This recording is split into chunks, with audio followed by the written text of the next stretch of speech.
So most of the times we tend to be judgmental. We tend to blame our spouses for our failed relationships rather than doing a retrospect on the reasons why the relationships failed. Today we are going to be playing the devil's advocate, not because we're trying to be judgmental, but just because we want to do our best to advise ourselves on the platform.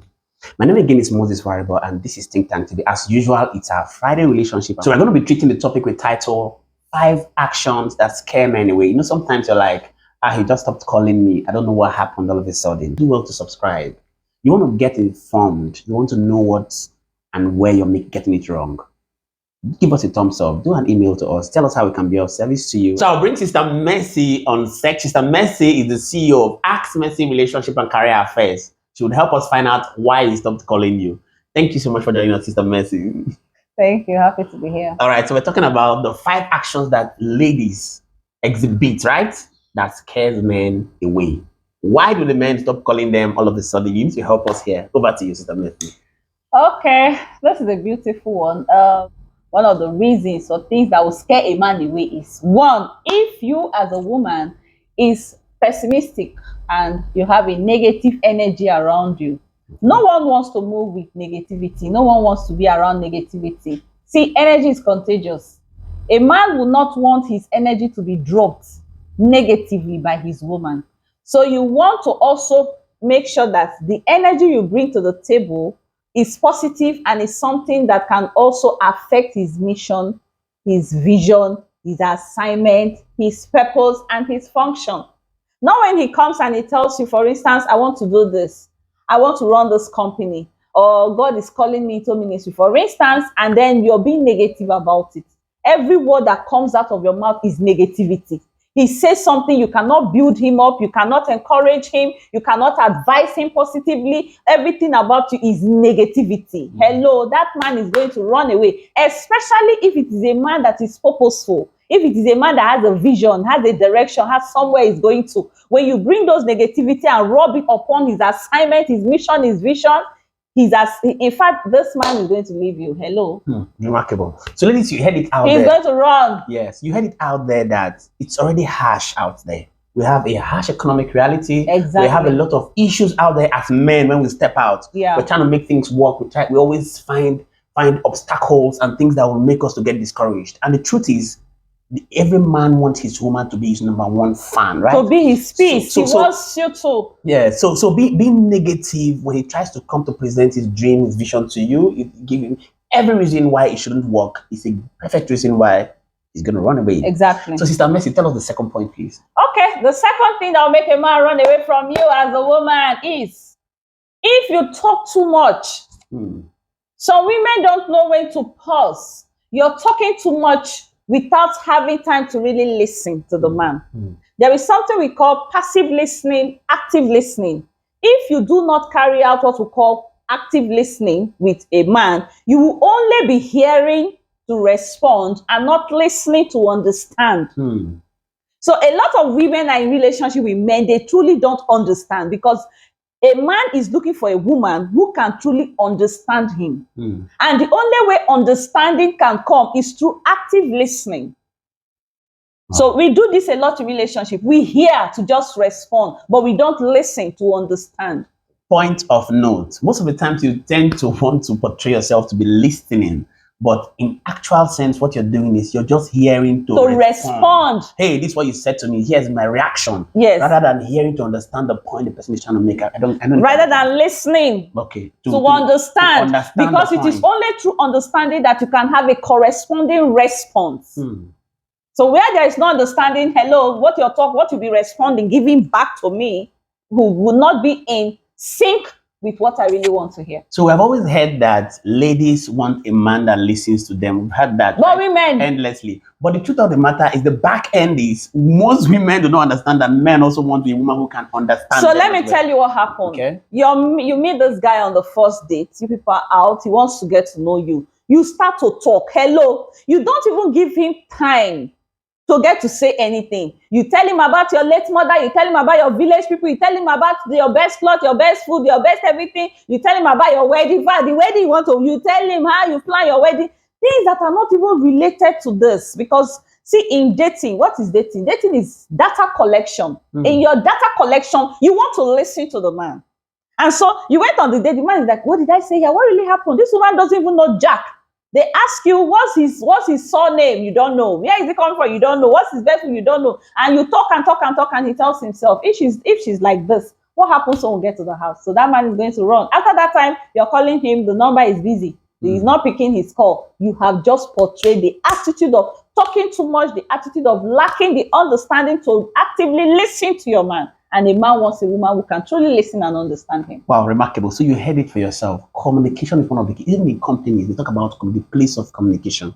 Now, obviously, the moment you begin to portray that you lack communication understanding, because communication is a two-way thing, right? Yes. So you're talking more than, sometimes it's based on you're excited, Yes. this guy that I wish. So you want to open up. It's okay to open up, right? But it's also important. But it's a two-way thing. Yeah, it's also important. When you give in, wait for a response to come by input and output. Yeah, so it's also important for you to want to listen to the person as well, right?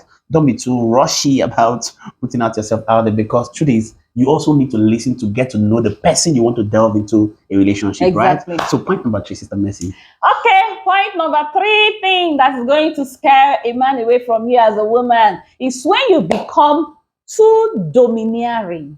When you wear the lieutenant coat. When you wear the shoe of you're the leader. Hello. Some women, we have women who are alpha females. But even the alpha female, there is a boundary to that alpha female thing.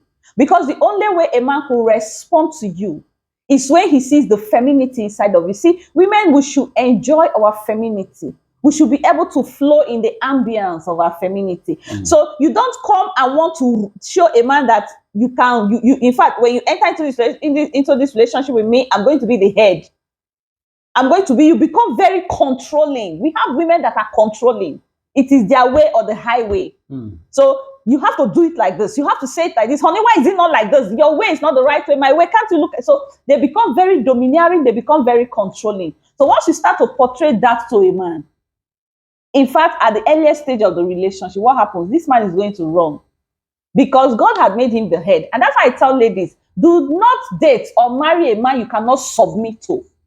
If you cannot respect or submit the man, don't marry him. Because he's going to marry someone you trust enough to lead you. You are not going to look for, do you know some women look for men they can lead? Yes, exactly. Men that should listen to them. They want to be the boss in the house. So if it is a real alpha male who understands himself as a leader and has the characteristics to lead, because the woman is to be the helpmate to follow suit in where the man is headed to. There should be an alignment in direction. Now the man should not come and follow you. You should follow the man. So when you come up with the domineering thing and I should be the one to lead this relationship, a real alpha male that understands himself and where he's going to run away from you. You know that this is not my woman. Wow. So I'll wrap it up as much as I can. The truth is, you also want a man who's going to be listening to your advice. Yeah. But the way you put the message out tells a great deal if you're domineering or not, right? Exactly. Now, the second thing you need to know about being domineering or not in a relationship when you meet a man, I keep telling some ladies, see, when someone wants to go to war, when two nations wants to go to war, what they first of all consider is, where's our strength laid? What's our strength as a nation? Just like you look at the war between Ukraine and Russia. Russia is capitalizing on their strengths, exactly. right? On the petroleum product, the gas and petroleum product they have to supply to European Union. Now, you need to consider what your strength is as a lady. And the strength of a lady is her softness. Exactly. And that's why you see little girls controlling big men. And they're like, oh, honey, I'll do it for you, right? So do well to capitalize on your strength. His baby. Don't try to want to go thrive in an area where it's not your strength. Exactly. You will always keep losing the war. Good. Right? So you want to ensure that you're not being domineering to the man you call your man. So exactly. if you find out that the man you call your man or you want to call your man is not good enough, doesn't have the vision that you can align to, then you've got no business being there, right? Yes. All right, so let's go to the fourth point. What's our fourth point? What should a woman avoid to avoid her man running away from her? Okay, the number 4 thing I would like to talk about there is a man will run away from a woman that is disrespectful. We always say a man's greatest need is what? Respect. Respect to a man is like love to a woman. And that's why when the Bible talked to the man, the Bible told the man, he said, man, love your wife. So women need love. But he told the woman, submit to your husband. He did not tell the woman, love your husband. Does not mean a man does not want to love him. But that's not his primary need. A man interprets respect as love for him. Respect is like an oxygen to the man. So when you get to meet this man, your approach to him, how you talk with him, how you present yourself, how you get to listen to him, how you answer him, goes a long way to show if this woman is going to give me my greatest need or not.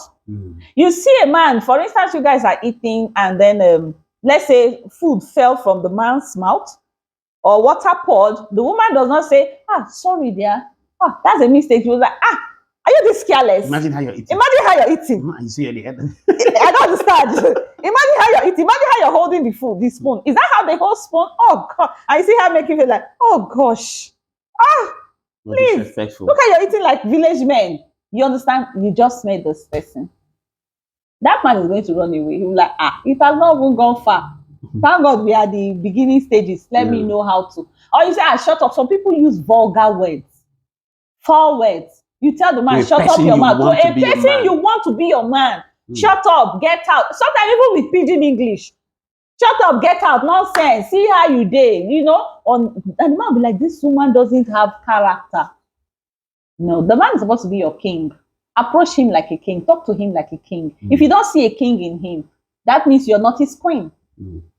Supposed to be your king. Yes, supposed to be your king. Like a king. Treat him like a king. Treat him like your king. If you're not seeing the king in him, hello, you're not his queen. Then exit the ship. If you're not seeing the king in him, then you're not the queen. So I heard of a word from Dr. Meyer some time ago when he was talking about this same issue of respect. So he gave an analysis of maybe a lady who is with her man. Maybe they are married and you're having a morning devotion. Your man, who is supposed to know the scriptures, for instance, doesn't know it as much as he should. You say, let's open to Jeremiah, and he's flipping through his Bible back and front.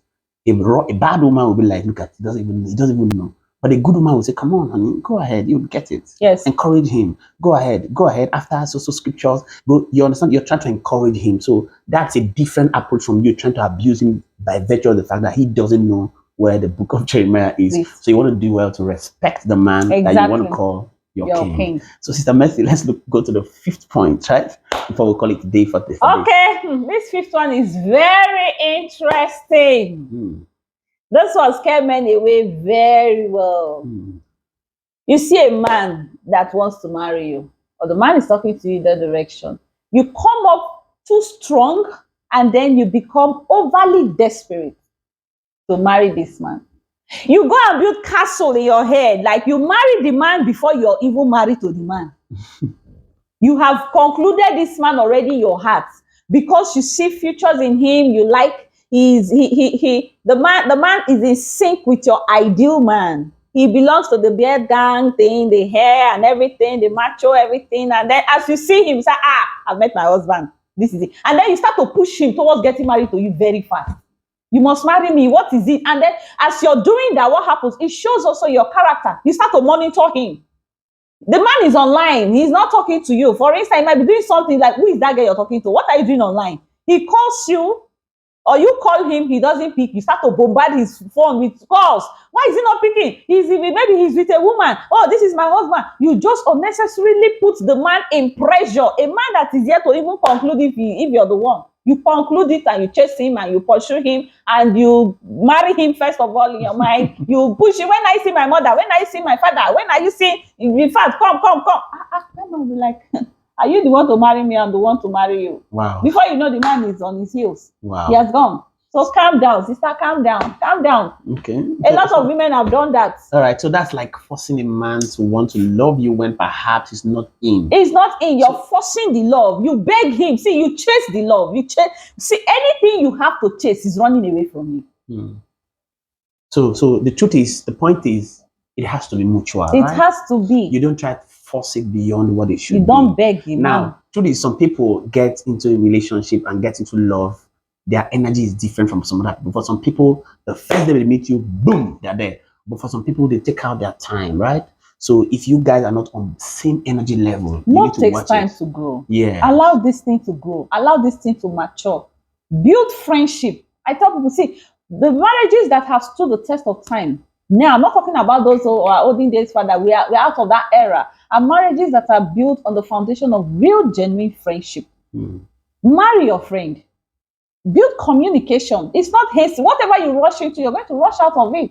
So you just meet this guy, he's not really your friend, you know you want to marry him because he's physique. You're very desperate. No, it's very wrong. Build this thing. Bone of contention is enjoy the process, right? Don't try to rush beyond the process, because the process you also need the process. I'm going to call it a quit for today. Sister Missy, thank you so much for joining us. You're welcome. We can't say thank you enough. And viewers, you know we do this here for you every Friday. Most people ignore knowledge because they don't know how important it is. Do well to subscribe.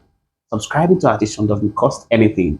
Give us a thumbs up if you like already, because it helps the analytics of our video. And do an email to us. Tell us what your plight is. Tell us how we can be of service to you. And we'll be here to serve you. My name again is Moses, and we had Sister Mercy joining us on our Friday show. Thank you so much for joining us. Bye for now.